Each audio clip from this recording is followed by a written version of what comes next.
China প্রকল্প কি ভারতের কাছ থেকে তিস্তার ন্যায্য হিসাব আদায় করা যাবে?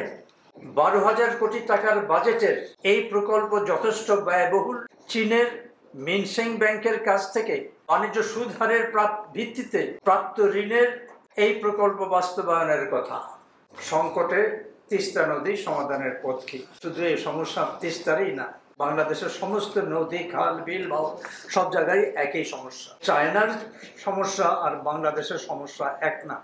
সেখানকার নদীর অবস্থা আমাদের নদীর অবস্থা এক না। কাজেই সেখানকার এক্সপার্টরা সেখানকার সমস্যা নিয়ে তারা ভালোই করতে পারবেন।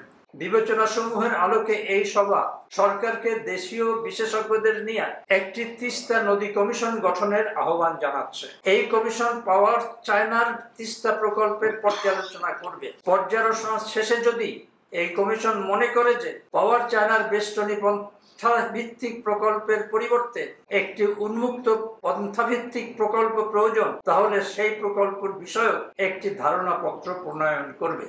প্রণীত এই বিশদ পরিকল্পনা বাস্তবায়নের দায়িত্ব সেনাবাহিনীকে দেওয়া যেতে পারে।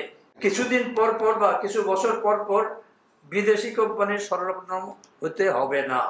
প্রস্থ যদি 1/4 করা হয় এবং গভীরতার যদি তেমন বৃদ্ধি না ঘটে, তাহলে তিস্তার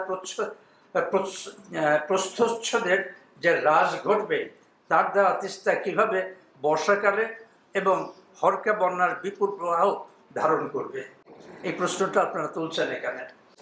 প্রায় 3 মাইল পর পর স্থাপিত গ্রহণসমূহ কিভাবে তিস্তার বর্ষাকালীন বিপুল প্রবাহকে সংকুচিত খাতের মধ্যে সীমাবদ্ধ রাখতে সক্ষম হবে?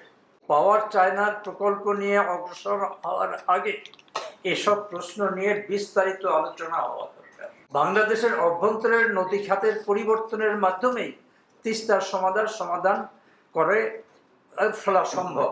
দেশের বিশেষজ্ঞদের কাছে চায়না তাদের অবস্থান পরিষ্কার করুক এবং এসব প্রশ্নের সদুত্তর পাওয়ার পরেই কেবল এই প্রকল্প বিষয়ে সিদ্ধান্ত গ্রহণ করা হোক। পাশাপাশি এই সভা জনগণকে আহ্বান জানায় তিস্তা বিষয়ক এই জনগুরুত্বপূর্ণ বিষয়ে আলোচনার সক্রিয়ভাবে অংশগ্রহণ করার, যাতে করে সকলের সমবেত প্রচেষ্টায় তিস্তা সংকটের একটি কার্যকর ও স্থায়িত্বশীল সমাধান দ্রুত অর্জন করা যায়।